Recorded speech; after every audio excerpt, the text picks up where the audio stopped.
Malabar special ആയിട്ടുള്ള മുട്ട മറിച്ചതാണ് നമ്മൾ ഇന്ന് ഉണ്ടാക്കാനായിട്ട് പോകുന്നത്. ഏറ്റവും സിമ്പിൾ ആയിട്ട് ഉണ്ടാക്കാൻ പറ്റുന്ന ഒരു ചായക്കടിയാണിത്. അപ്പൊ നമുക്കിത് എങ്ങനെ ഉണ്ടാക്കുന്നതെന്ന് നോക്കാം. ഇതിന് നമുക്ക് മെയിൻ ആയിട്ട് മുട്ടയാണ് വേണ്ടത്. ഞാനിപ്പോൾ 5 എടുത്തിട്ടുണ്ട്. അപ്പൊ അത് നമുക്ക് ആദ്യം തന്നെ പാത്രത്തിലേക്ക് പൊട്ടിച്ചൊഴിച്ചു കൊടുക്കാം. ഇനിയിപ്പോൾ നമുക്ക് മധുരത്തിന് ആവശ്യമായിട്ടുള്ള പഞ്ചസാര ചേർത്ത് കൊടുക്കാം. ഞാനൊരു 3 ടേബിൾ സ്പൂൺ ആണ് കേട്ടോ ചേർത്ത് കൊടുക്കുന്നത്. നിങ്ങൾക്ക് നിങ്ങളുടെ ഇഷ്ടത്തിനനുസരിച്ച് ഇട്ട് കൊടുക്കാം. പിന്നെ ഫ്ലേവറിനായിട്ട് നമുക്ക് കുറച്ച് ഏലക്കായ പൊടിയും കൂടി ചേർത്തിട്ട് ഇത് നല്ലപോലെ ഇളക്കി മിക്സ് ആക്കി കൊടുക്കുക. ഈ ഷുഗറിൽ ഒന്ന് മെൽട്ടായിട്ട് വന്നാൽ മതി. ഇനിയിപ്പോൾ ഇതാ ഇതുപോലെ ചെറിയൊരു സോസ് പാൻ എടുത്തിട്ട് നമുക്ക് അതിലേക്ക് കുറച്ച് ഗീ ആക്കി കൊടുക്കാം. എന്നിട്ട് ഇതുപോലെ ഒന്ന് ചുറ്റിച്ച് കൊടുക്കണം. സ്റ്റൗ ടോപ്പിന്റെ മുകളിലായിട്ട് ഞാനൊരു പഴയ മൂടി വെച്ച് കൊടുത്തിട്ടുണ്ട്. അതിന്റെ മുകളിൽ നമ്മുടെ സോസ് പാൻ വെച്ച് കൊടുത്തിട്ട് അതിലേക്ക് നമ്മുടെ മുട്ടന്റെ ബാറ്റർ ഒഴിച്ചു കൊടുക്കാം.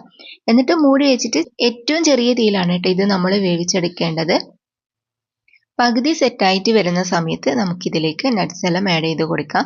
ഞാൻ കുറച്ച് ബദം ചോപ്പ് ചെയ്തതും പിന്നെ കുറച്ച് റൈസിൻസ് എല്ലാം ഇട്ട് കൊടുത്തിട്ടുണ്ട്. ഇനി മൂടി വെച്ചിട്ട് കുറച്ച് സമയം കൂടി നമുക്ക് കുക്ക് ചെയ്തെടുക്കാം. പെട്ടെന്ന് തന്നെ റെഡി ആയിട്ട് കിട്ടും. മുട്ട ആയതുകൊണ്ട് വേഗം തന്നെ നമുക്ക് സെറ്റായിട്ട് കിട്ടും. പിന്നെ നമ്മുടെ അടിപൊളിയായിട്ടുള്ള മലബാറുകാരുടെ സ്വന്തം മുട്ട മറിച്ചത് റെഡി ആയിട്ടുണ്ട്. അടിപൊളി ടേസ്റ്റ് ആണ്.